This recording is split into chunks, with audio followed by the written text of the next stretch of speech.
Hi there, my name is Toby and today I'm continuing talking about my ether physics. And I want to ask a very simple question. What is electricity? What is it?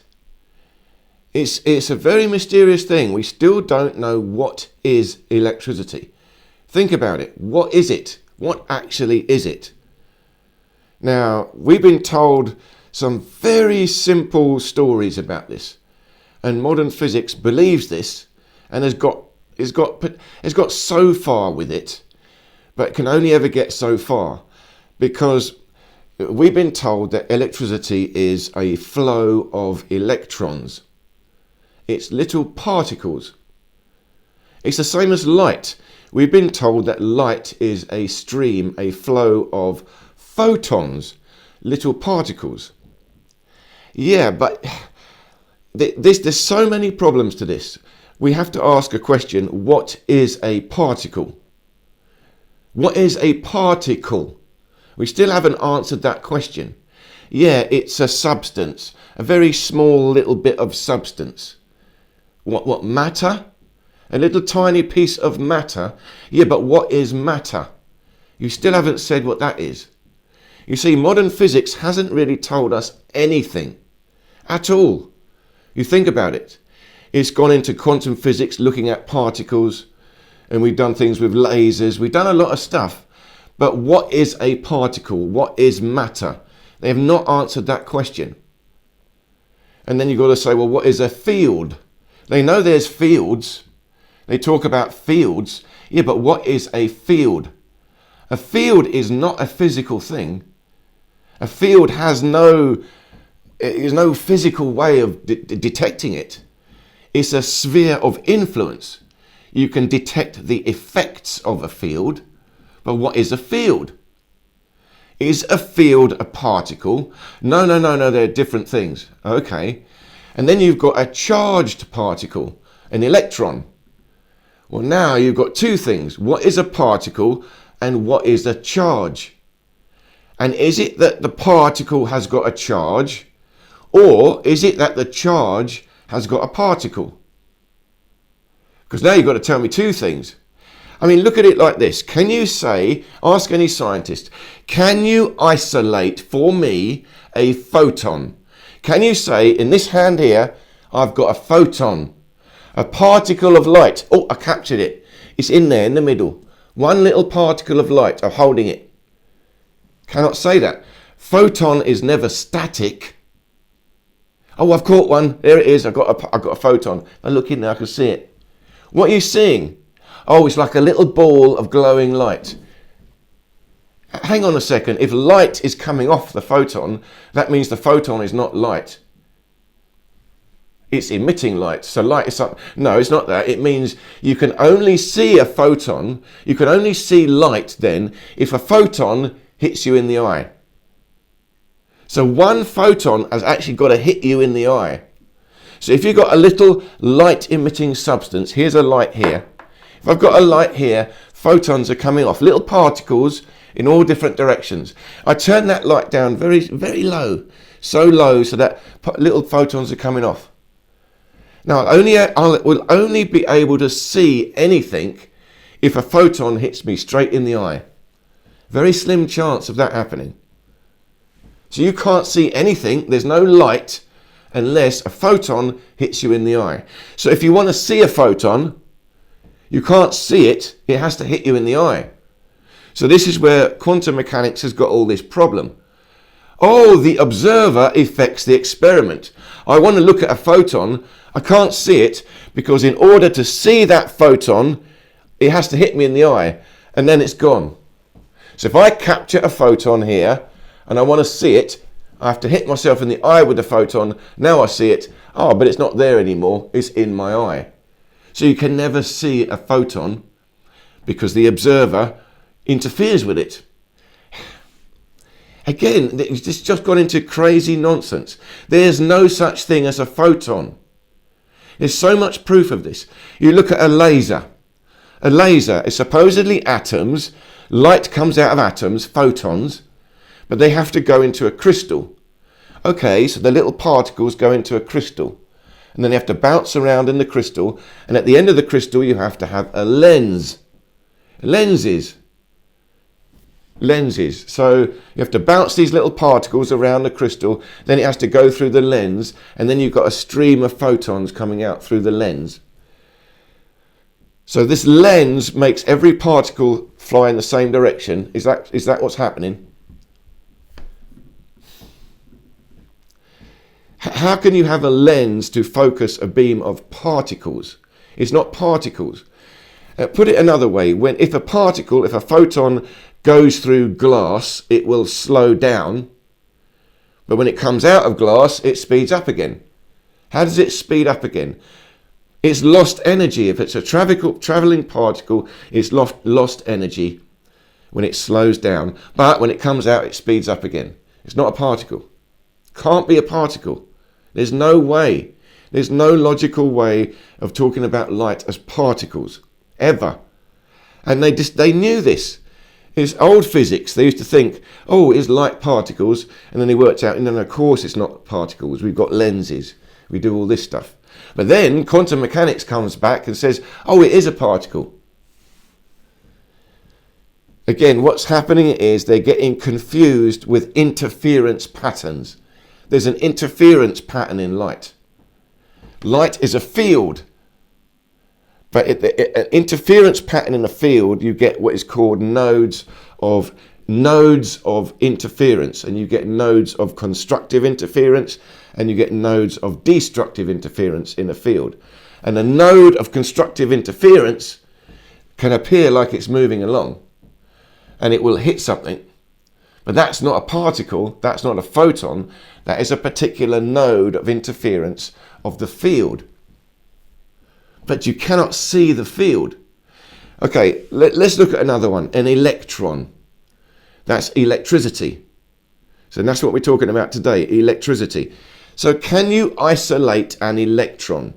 Again, can you ask a scientist, can I get an electron, put it here, in this hand I've got an electron, I'm just holding it. Can you do that? No, you can't do that. There's no way of capturing, holding a single electron as a particle. No free electrons are ever static.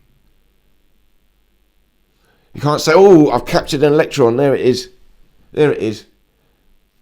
Again, you can't see the electron unless it hits you or hits something. So you can't hold the electron and say, I've got one there. But let's go back a step. Look at a battery. A battery.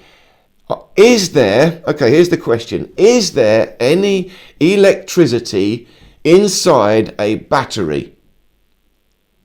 Can you say, here's a battery, inside it there is some electricity just waiting to come out? You can't say that. There's no electricity in a battery. It's just a lump, nothing.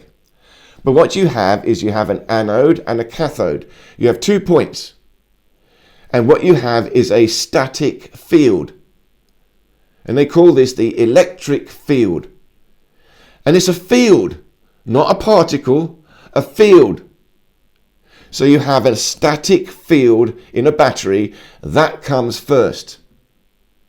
And then when you put a wire across, now you have some electricity. Only when there's a wire put across will electricity appear. And it's the release of this field, this potential.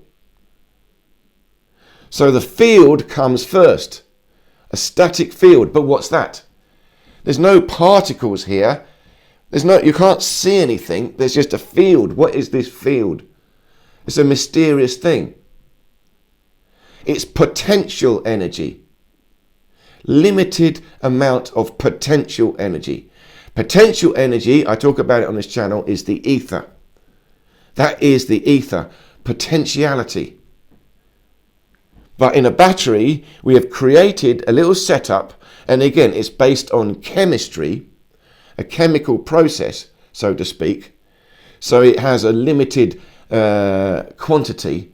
When this chemical process runs out, the electricity finishes. But there's a method of creating permanent battery, a piezoelectric battery. Piezoelectricity is not a chemical reaction. That is a molecular effect. And that is permanent. If you squeeze a crystal, you create an electric charge, or rather a static field across it, which is permanently there. As long as you squeeze the crystal, there's a static field created. And if you have a wire, it still won't run out. It's permanently there because it's not a chemical process. It's a field. You've created a field. Everything is fields. You see, here's the problem. Modern physics has said there's particles, but they also say there's fields. Oh, there is fields. Okay. What is a field? Oh, I don't know. All right, what's a particle? Oh, it's matter. What's matter? Oh, I don't know. So we've got two things, we don't know what they are. And then we've got to say, well, now we've got a charged particle. We've got a particle which also has a field. So what's that? Oh, I don't know. So can you have, for example, a neutral electron? It's got a charge. Now they've got a positron. So they're saying that's the opposite charge to electron. So that's another particle. Is that another particle? A different one? So you're creating a particle. How did you create that particle? Where did that particle come from that you created? A positron. What is it? Oh, we created it. Where did it come from? Well, now they have to say it must come from the quantum field. Oh, so it's a field now again, is it? It's a field. All right, so now we're saying particles come from fields. Is that right? Is that right? Yeah. A quantum physicist would probably say that. Yeah. Particles come from fields. All right, okay, now it's getting better. Fields come first, but what is a field? What is a field? Where does that come from? Well, a field is a disturbance of the ether. The ether is infinite potentiality, potential energy, not energy. Now, when you have a battery, that is a limited, a finite potential. So that is still ether. But ether, we call that ether an electric field or electrostatics, simply because it manifests as electricity. But it's still not electricity. There's no electricity in a battery. It's just static potential. When electricity manifests, it's the release of that potential. It's created by the field between the anode and the cathode. And when you put a wire there, it allows that field to discharge. It allows movement. It allows that potential to release. So we've created a static potential out of the ether, but when you put a wire across, it returns back to the ether. The ether is where there is total rest. There's no energy in ether, but there is also infinite energy in ether. This is where it gets very difficult. This is where philosophy, metaphysics comes in. But it has to come in. It's such a difficult question. To ask the question, what is a particle? There's no answer to it. So then you have to go to a field. Now a field, we've got more of a chance. There's more of a chance to explain what a field is than there is to explain what a particle is. So I think most people will now agree the underlying energy, the underlying substance of the universe is a field. And they're calling it now the quantum field, the quantum flux, all this stuff. They've got 50, 100 different names for it. But it's better to call it the ether. One name, one field, one energy. Infinite energy. But it's at rest. So when this infinite energy is at rest, there's no manifestation of it. But you create it. See, if I lift this rock up, it's got a potential to fall down. If the rock is here, that is at rest. That is in the ether. Now, if I lift it up, I've now taken from the ether, I have taken a limited amount of energy. I've extracted it from the ether. I've created a little static field. If I hold it here, there is a static field between the rock and my hand based on gravity. Again, it's still the same force. Because here it is potential. It's nothing has happened. I let go. Oops. I've got dynamics. Movement, the release of that field.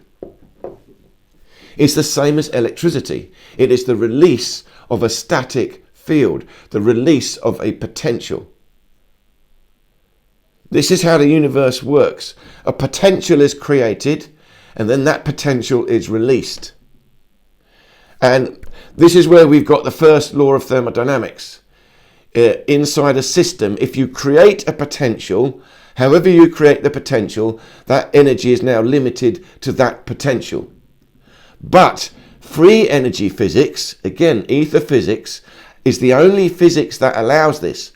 Because ether physics says there is the ether, an infinite potential. And if you could create a way of creating a continuous limited potential, then energy will continuously come out of it. Now, like here's a magnet. We have got a method of creating a continuous potential. By aligning the atoms, we got a particular substance, we created it, then we put all the atoms in alignment. Now, magnetism is continuously coming out of it. We have a continuous potential. It doesn't run out. See, I might start using this magnet with another magnet. I've got another magnet here, but it won't run out. It won't run out. The only way this runs out is when the atoms lose alignment. This is not a chemical process. This is an atomic structure.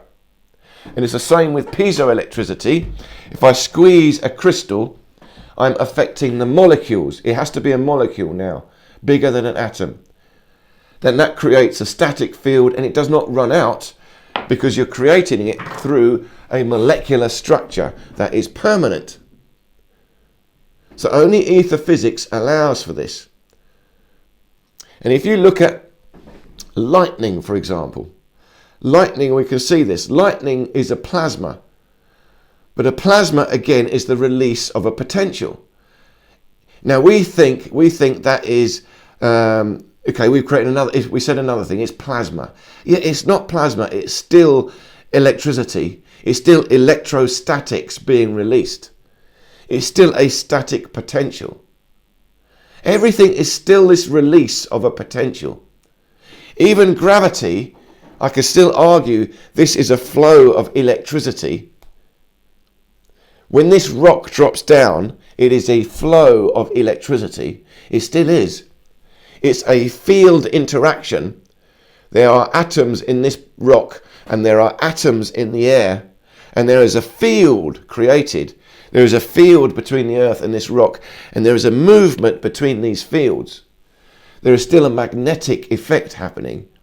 And magnetism, really the creation of magnetism is electricity. If you think about it, you have in a battery, electrostatic field. It's not magnetism.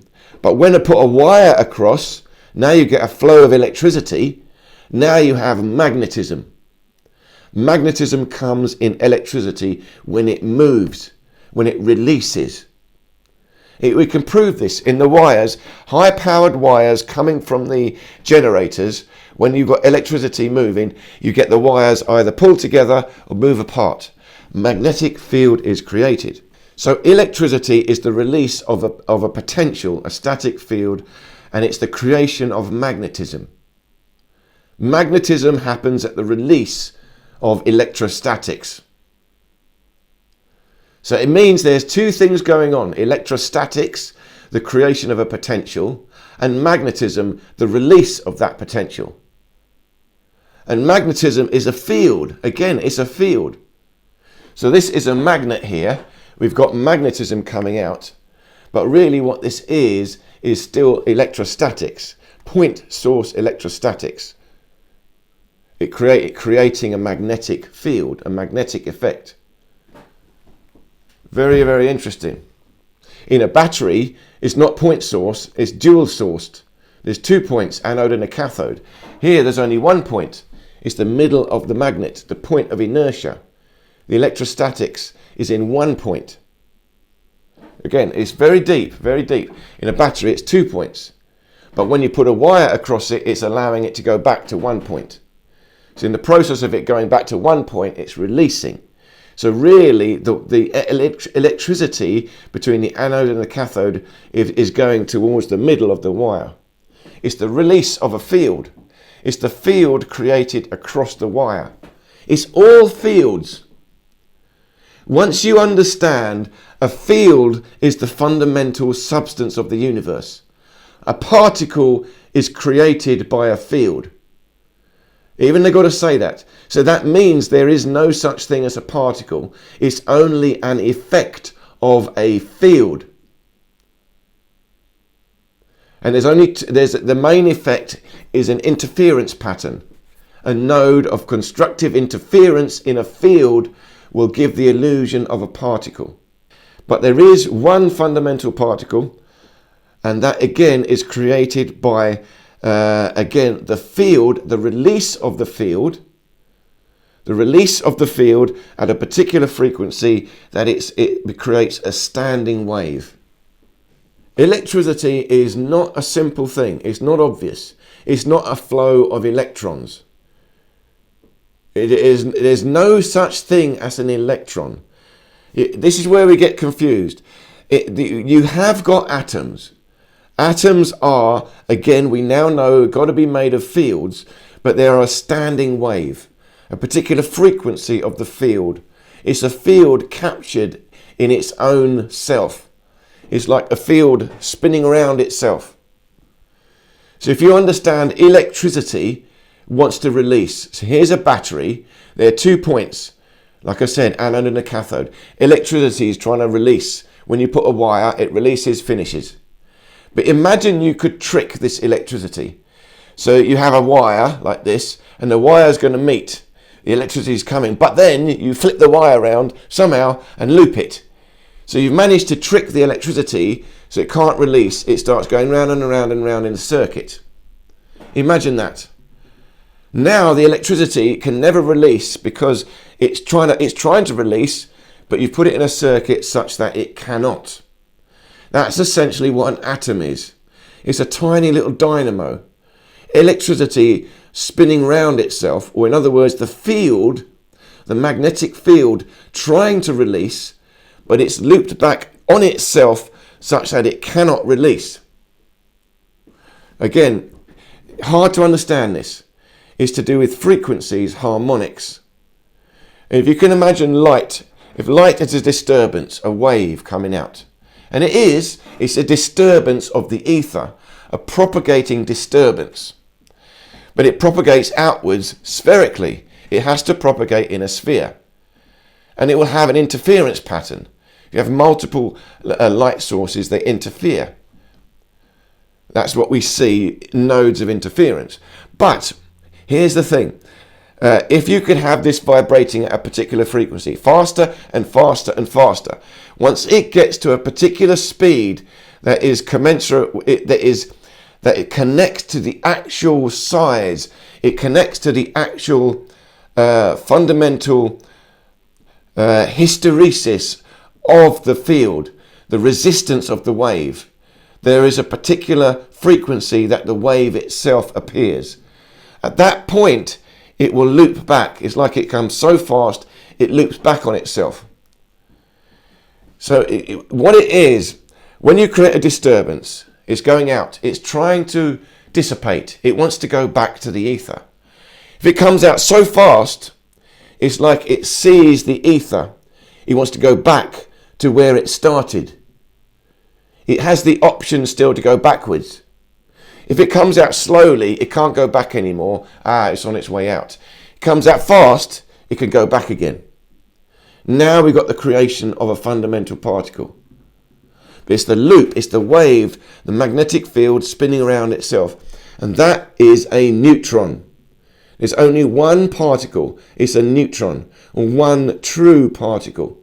It's a self-sustaining particle based on the standing wave of the magnetic field. Or it's a combination of electrostatics and magnetics spinning around, a little dynamo. Then all other particles, atoms, are built upon this. So you can have bigger ones, but they're standing waves. More energy is captured and it creates a larger harmonic, a standing wave. And even quantum physics now, they know it. They know, we cannot capture an electron. They know that. Now what they talk about is probability fields. An atom is a standing harmonic, a cymatic, a three-dimensional cymatic of a probability field of finding an electron. It means you can't find the electron. There's only a field of probability where it might be. Yeah, you're just talking about fields. Just go back. You don't need a field of probability. This is just the electrostatics and magnetism, all based on the ether. But you have now captured a limited potential of the ether and spun it around, created a little atom. So an atom is the beginning of a substance.